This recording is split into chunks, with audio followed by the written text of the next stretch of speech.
Behind me is my 1,000-gallon indoor monster fish pond. It houses my pair of Florida gar, a red-tailed catfish, and a Texas map turtle.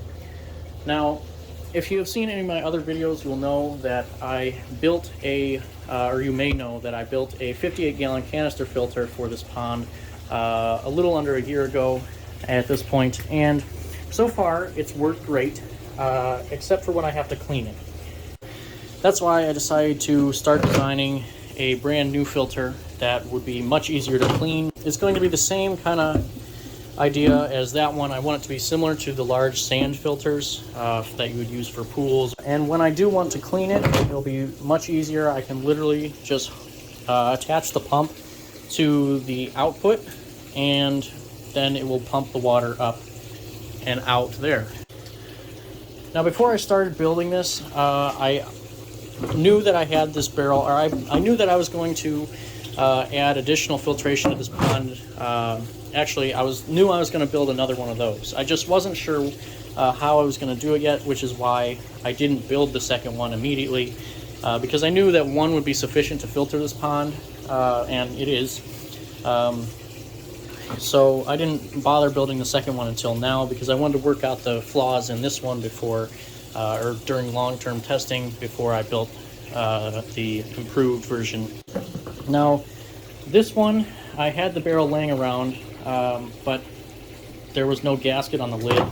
Normally when you buy these large food-grade barrels, they have, or at least the red ones with the screw-on tops, they will have a gasket under here, under this lip, and that allows this whole unit to be pressurized, like that one in the back.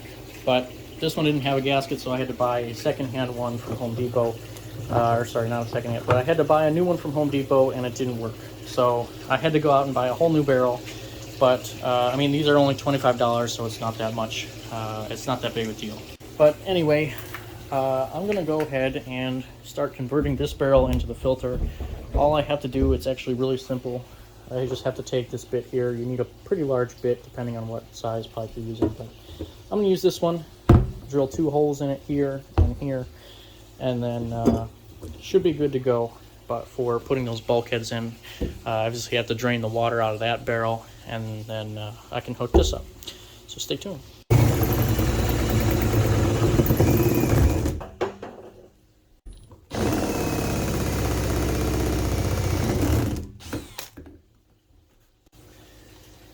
Now we have the holes drilled. Just go and clean it up a little bit with a razor knife, just so those bulkheads get a nice seal.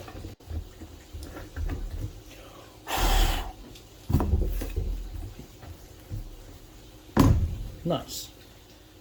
Now, I already built this, so it's pretty self-explanatory. The pipe just basically goes through the bulkhead, through the lid, and then comes up, elbow out. You don't even need the elbow, to be honest. Honestly, it would be best if I didn't have the elbow here. I just wanted it there because I wanted it to, look a little better, and that looks better to me. So all I'm going to do here is just take the bulkheads off and then, transplant them into the new lid.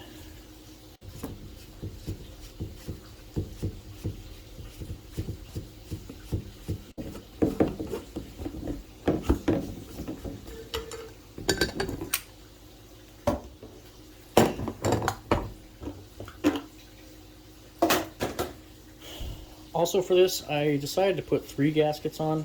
You don't really need this many. I have 2 on the one on the first barrel I made, 2 per bulkhead, that is. As you can see, this one has 2. I just had some extra, so I figured I'd throw it in there. The reason you need, I wouldn't go under 1 unless they're really thick gaskets. So I'd go with 2 gaskets per thing, because when you put them on here and you pressurize this, the lid is obviously going to bow a little bit. So you're going to need a little bit of leeway in there. So actually 3 might be too much. So I'm going to take this one off. I know 2 works, so I'm going to put 2 on there.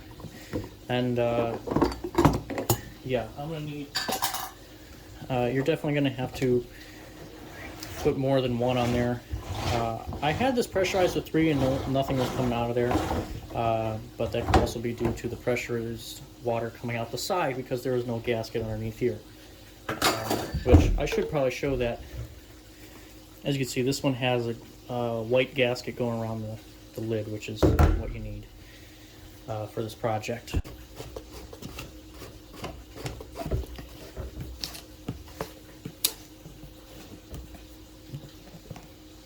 So anyway, this part is done. So I am going to transfer this to, I'm going to move this over there and replace it with, replace that barrel with this new one. Before I do anything, I have to drain the water out of this one, and that will be able to just pick this thing up. There we go. Alright, so while I wait for that to drain out, I actually think it's pretty close now, but anyway, this is going to be both the intake and output tube, or actually this is the input tube, but both the input and the output are going to be the same. And as you can see, it's a 1-inch PVC pipe with, I believe these are 1/4-inch holes drilled all the way around it. And this will allow for plenty of flow through the filter, and obviously it goes all the way to the bottom of the barrel, so I won't have to worry about cleaning that. You know, I won't have to worry about cleaning it. You know, this will make it pretty easy, so I could just flush water in the output and it'll blow all the stuff through to the input and then out the window and whatnot. So I think that's actually done draining now, so I'm going to install this on the lid of the new barrel, and then we'll get that set up.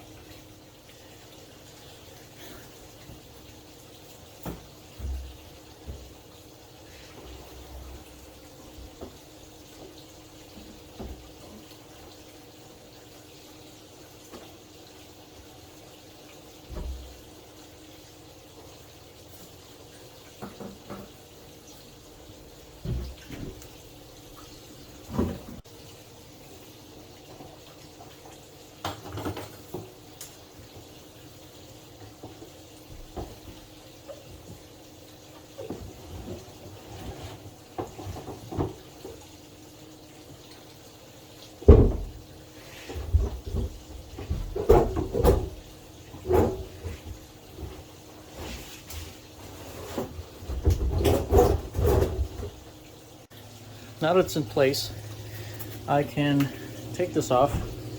As you can see, I put the input tube on there, and that'll evenly disperse the water throughout the barrel. There's the inside. And so now I can hook these tubes up. I'm going to use some hose clamps here and here. I'm not too worried about the one in the pond, but that's basically what it's going to be. Also, I have this is basically just my mechanical filtration.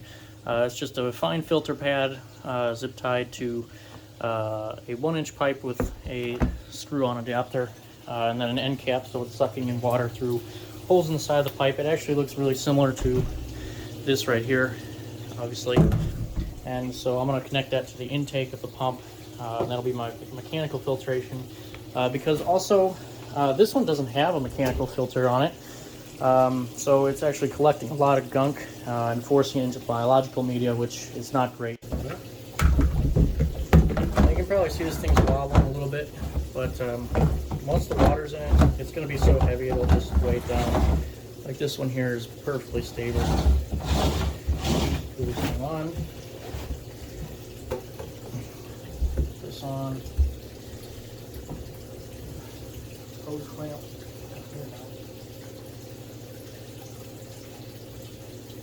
Yeah.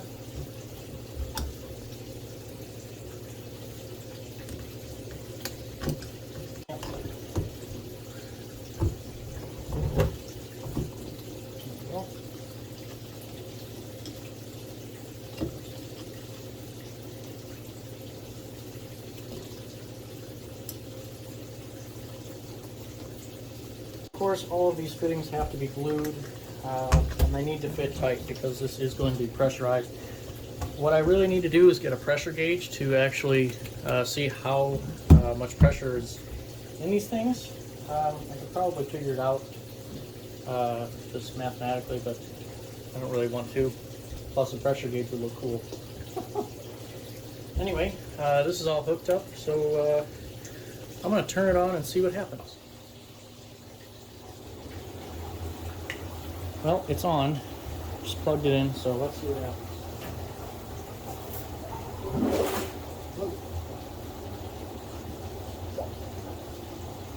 Definitely some air coming out of here. Probably hear it from close. Here.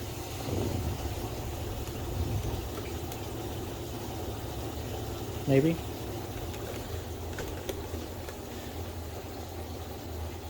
Definitely feel it. Actually, let me find something else here. I think what I'm really going to be looking for is water coming out from around the bulkheads.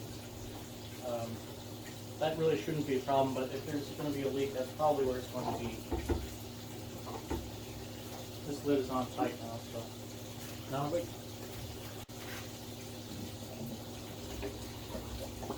There it is.